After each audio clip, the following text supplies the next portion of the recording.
Thank you for participating in our 2024 WhistleStop Candidate Hobnob. By purchasing a video interview, you have allowed our chamber to educate the citizens of Polk County about the upcoming election and the issues and candidates on the ballot. Thank you. Since your campaign has purchased this video interview, the Florida Divisions of Elections does require you to disclose the fact with the following statement. This message is paid for and approved by Gow Fields, Republican, for Polk County Property Appraisers. Perfect. With that, let's get started. Can you tell me a bit about yourself? Yes, I'm native Polk County and born and raised in Lakeland, lived here all my life. Oldest of four to my parents, father of four, grandfather to eight, married to Gow Fields. After graduating from Kathleen High School, I went on to Polk State College, and this would be a good point to point out that as a graduate of the Polk County school system, I was later inducted to the Polk County Schools Hall of Fame as a distinguished graduate of the Polk School District.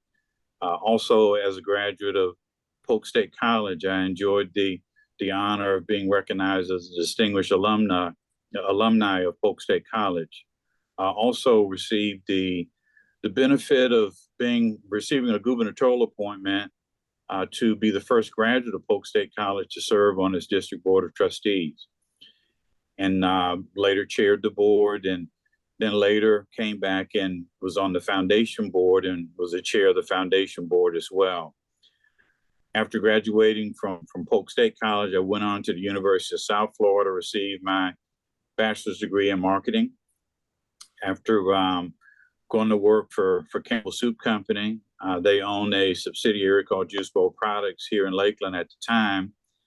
That did, there was a brand that they purchased from a family that started Juice Bowl as a family-owned operation that functioned here in Central Florida for a number of years. I had the pleasure of working there after the purchase and being a part of the Campbell family. And during that time, I began working on my MBA degree and completed it with Nova Southeastern University. I then transitioned professionally to begin working for Allstate Insurance in their management training program. After completing the rotation through all the different areas of the company, I opted out of the management track and became an Allstate agency owner. And so I went in business for myself and started out in a location in North Lakeland and eventually relocated my office to downtown Lakeland. Shortly after some years being in business and volunteering in the community and being very active in a number of organizations, I was asked by the current mayor at that time to consider the city commission appointing me to fill a vacancy on the Lakeland City Commission. I eventually accepted that appointment, ran for re-election a number of times, and then in the 2009, I resigned my office as city commissioner after 17 and a half years and ran for mayor. And I was successfully elected and served as mayor here in Lakeland from January 2010 to January 2014. All during that time serving in public office, I've continued owning and operating my business. I eventually transitioned from being an Allstate agency owner to an independent agency, which is now Fields Insurance and Financial Group. And I've continued to operate that business up to this point. Important thing to keep in mind is that though I'm running for property appraiser and I'm not licensed as a property appraiser, my 30 years in the insurance business, insurance agencies like real estate agents and attorneys that practice in the real estate area and property appraisers, we're professionals who are very dependent upon the information and the resources available through not only our property appraiser here in Polk County, but in every county that we represent clients in.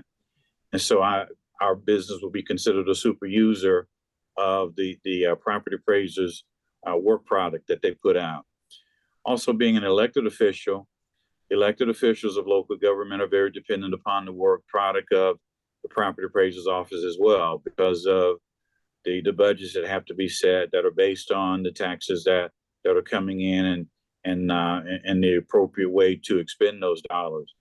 And so from two fronts, I'm very familiar with the work of the property appraiser's office and what they do behind the scenes and in those areas that a lot of the public is generally not aware of. And that is where my relationship with the current property appraiser, Marsha Fox, began some 30 years ago, when she initially went to work there and eventually became the property appraiser.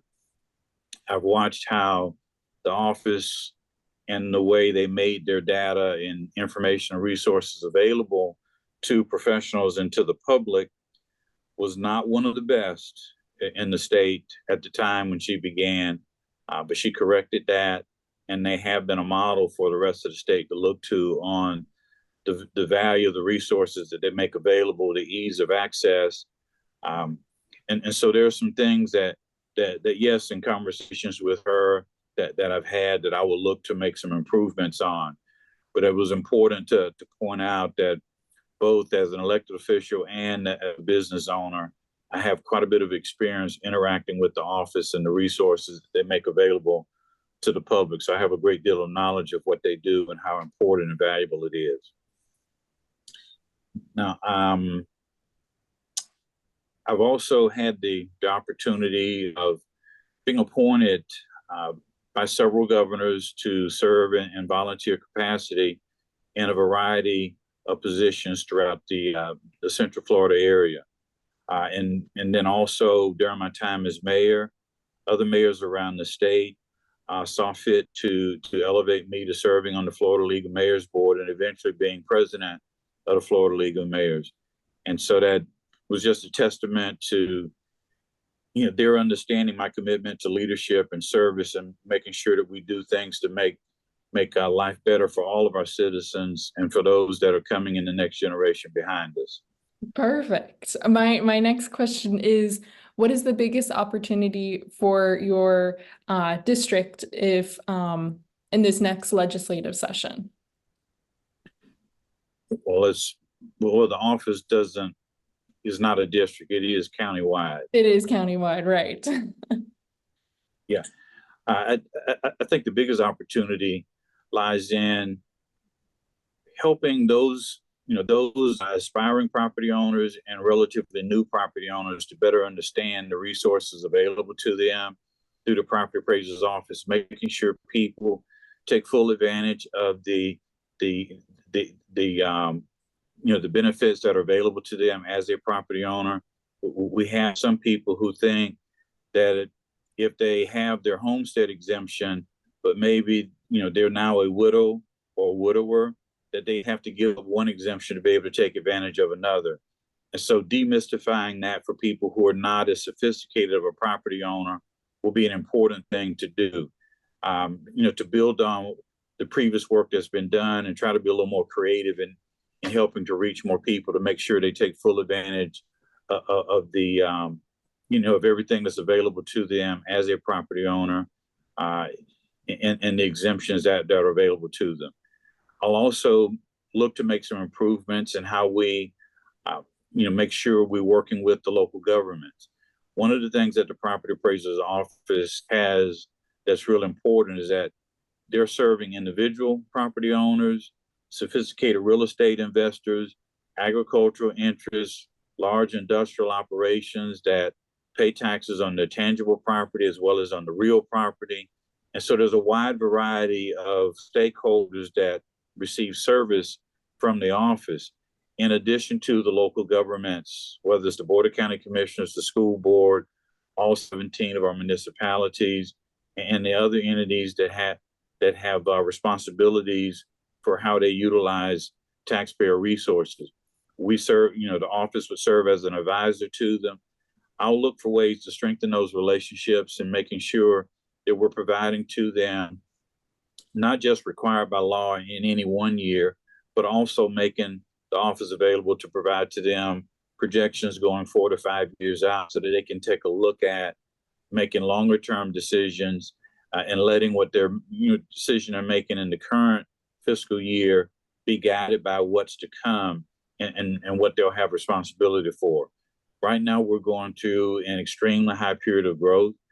That won't continue unabated, but in the meantime, we've got to be responsive to the economic activity that's taking place and making sure everyone has what they need, whether they're from the private sector or from the public sector. And so those would be things that we'll need to make some improvements on while we also continue to provide excellent customer service. What are your top 2 or 3 priorities if elected? Top 2 or 3 priorities are going to focus on continuous improvement. Coming into a staff, some of them I've known and I've had a chance to meet and interact with, but building on those relationships, making sure they understand. My focus would be on helping them to be successful and being able to do an excellent job in the areas that they're working in. But also making sure that we look for ways that we can make some tweaks and improvements. Continuous improvement is important for any organization, and that'll be something that'll be key on my leadership. Great customer service, whether someone calls in on the phone and them being able to hear a live person answer the phone to help them if it's something that they can be helped with on the frontline call, or directing them to the appropriate person to in fact help them. People who are coming in person. Some people want to come in and be served face to face, making sure we deliver excellent customer service there. And then of course the website is key, as I mentioned earlier, to all the different business professionals and that want to be able to serve themselves. We've got to make sure that we continue to do that. The employees that are doing the work in the field and in the office, making sure that they have the technological resources that they need to, for us to be productive, but also making sure that we're meeting the needs of all the stakeholders that are dependent upon the office. Outreach is going to be another thing that I seek to improve upon, of making sure that we build some relationships with organizations that are naturally in place that Marshall Fox has already built relationships with. I'll step in and look to continue those. I'll also be identifying some community-based organizations and leaders that can help us reach some of those that are not as sophisticated of a real estate owner, or who may have access to people who are aspiring to become a homeowner or even a real estate investor, making sure they understand what resources are available to them to help them be successful in achieving their goals and objectives.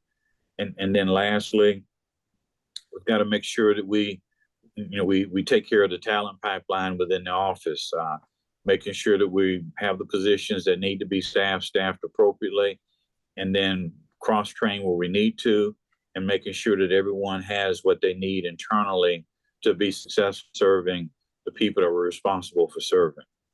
And then the final thing is that I've been a business owner for a long time.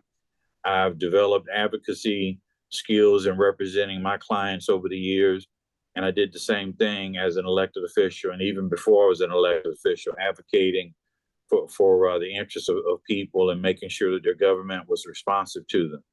I will be an absolute advocate for property rights, being very supportive of business ownership and the organizations that represent them, and making sure that I have an open door to hear from not only the chambers of commerce, but the economic development organizations throughout the county, and then those organizations that represent startup businesses as well, making sure that we're being responsive to whatever is needed that our office provides, or that the office will help other local governments to provide. Awesome. All right. What do you consider the biggest challenge of the position you are running for? I think the biggest challenge would just be going through the transition. While there are things that Marcia and her her current leadership team have done a great job of, I'm a little bit different from her. They'll have to get to know me. I'll have to get to know them. So we'll need to go through that internal transition while we continue to deliver excellent service to those who are interacting with the office. I'll be very attentive to what needs to be done to be successful in that regard. But but I do understand it will be a transition period, and as the team gets to know me and I get to know them better, so that we can support one another and the whole operation be as successful as we can be. Perfect. And my final question, why should voters choose you over the other candidates? I think the voters should take a close look at my business experience, my leadership track record, and then my understanding of how local government works, and both the private sector is dependent upon the work of the property appraiser's office as well as the public sector. I have a deep understanding of how important that is from both fronts, and those are the two main fronts that is responsible for serving. And I'll look to bring my advocacy skills, my leadership track record, and approach of doing a good job of making sure that everyone is represented well. Their property ownership interests are advocated for, and I believe that sets me apart from my opponent. And then I have a very strong work ethic as well. I'm noted for putting in the time to hear from people, and then putting in the time to make sure the work gets done and gets done in an excellent manner. Awesome. Thank you so much for your time. Yeah. For more information, they can visit my website, gowfieldsfolk.com. We'll look forward to hearing from you and interacting with you. Our email address is electgow@gowfields.com. And I'll look forward to hearing from anyone that has any questions.